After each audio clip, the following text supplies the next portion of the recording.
حضرت موسیٰ علیہ السلام حق، صبر اور توکل کی عظیم داستان حضرت موسیٰ علیہ السلام اللہ تعالیٰ کے جلیل القدر نبیوں میں سے ہے۔ قرآن مجید میں سب سے زیادہ جن نبیوں کا ذکر آیا ہے ان میں حضرت موسیٰ کا نام سب سے نمایاں ہے۔ آپ کی زندگی ایمان، صبر، جدوجہد اور اللہ پر کامل بھروسے کی بہترین مثال ہے۔ فرعون کا ظلم اور بنی اسرائیل کی آزمائش۔ حضرت موسیٰ کی پیدائش کے وقت مصر پر فرعون کی حکومت تھی، جو خود کو خدا کہتا تھا۔ وہ بنی اسرائیل پر سخت ظلم کرتا، ان کے بیٹوں کو قتل کروا دیتا اور عورتوں کو زندہ چھوڑ دیتا تھا۔ قرآن میں آتا ہے، بے شک فرعون نے زمین میں سرکشی اختیار کر رکھی تھی اور اس کے لوگوں کو گروہوں میں تقسیم کر دیا تھا۔ سورۃ القصص 4۔ فرعون کو خواب میں بتایا گیا کہ بنی اسرائیل میں ایک لڑکا پیدا ہوگا جو اس کی حکومت کے زوال کا سبب بنے گا۔ اسی خوف سے وہ ظلم پر اتر آیا۔ حضرت موسیٰ کی ولادت اور دریا کا معجزہ۔ ایسے سخت حالات میں حضرت موسیٰ پیدا ہوئے۔ اللہ تعالیٰ نے حضرت موسیٰ کی والدہ کے دل میں وحی ڈالی، اسے دودھ پلاتی رہو اور جب تمہیں خوف ہو تو اسے دریا میں ڈال دو۔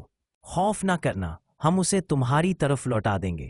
ماں نے اللہ پر بھروسہ کیا اور موسیٰ کو صندوق میں رکھ کر دریائے نیل میں چھوڑ دیا۔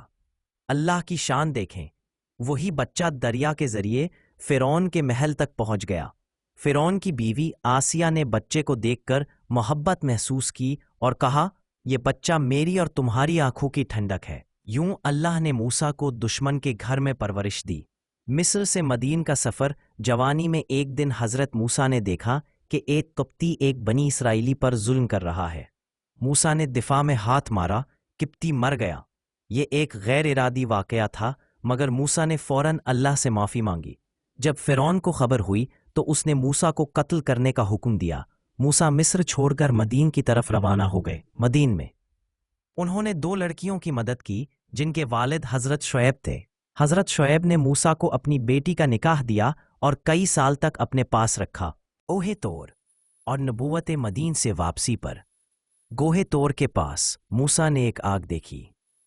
وہاں اللہ تعالیٰ نے موسیٰ سے کلام فرمایا، اے موسیٰ، میں ہی اللہ ہوں، تمام جہانوں کا رب۔ یہاں حضرت موسیٰ کو نبوت عطا کی گئی اور 2 معجزے دیے گئے۔ لاٹھی جو سانپ بن جاتی، ہاتھ جو چمکنے لگتا۔ اللہ نے موسیٰ کو فرعون کے پاس بھیجا تاکہ وہ اسے حق کی دعوت دے۔ فرعون کے سامنے حق کی آواز۔ حضرت موسیٰ اور ان کے بھائی حضرت ہارون فرعون کے دربار میں گئے۔ موسیٰ نے نرمی سے بات کی مگر فرعون نے انکار کیا۔ جادوگروں کا مقابلہ ہوا مگر اللہ کے حکم سے موسیٰ کی لاٹھی نے سب جادو نگل لیا۔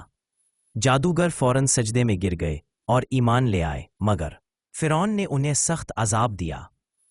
سمندر کا شق ہونا۔ بالآخر اللہ کے حکم سے موسیٰ بنی اسرائیل کو لے کر مصر سے نکلے۔ فرعون اپنی فوج کے ساتھ پیچھے آیا۔ سامنے سمندر تھا، پیچھے دشمن۔ لوگ گھبرا گئے مگر موسیٰ نے کہا، ہرگز نہیں، میرا رب میرے ساتھ ہے، وہ مجھے راستہ دکھائے گا۔ اللہ کے حکم سے موسیٰ نے لاٹھی ماری، سمندر 2 حصوں میں تقسیم ہو گیا۔ بنی اسرائیل پار ہو گئے، فرعون اور اس کی فوج ڈوب گئی۔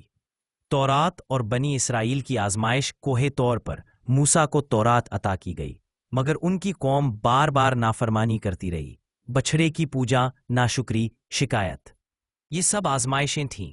موسیٰ نے صبر، دعا اور نصیحت کا راستہ اپنایا۔ حضرت موسیٰ کا مقام۔ نبی کریم صلی اللہ علیہ وسلم نے فرمایا، لوگوں میں سب سے زیادہ آزمائش انبیاء پر آتی ہے۔ ترمذی۔ حضرت موسیٰ کو کلیم اللہ کہا جاتا ہے، یعنی وہ نبی جن سے اللہ نے براہ راست کلام فرمایا۔ سبق حضرت موسیٰ کی زندگی ہمیں سکھاتی ہے، ظلم کے سامنے حق کہنا مشکل میں اللہ پر بھروسہ، صبر اور استقامت، توبہ اور عاجزی۔ یہ کہانی صرف ماضی نہیں بلکہ ہر دور کے لیے رہنمائی ہے۔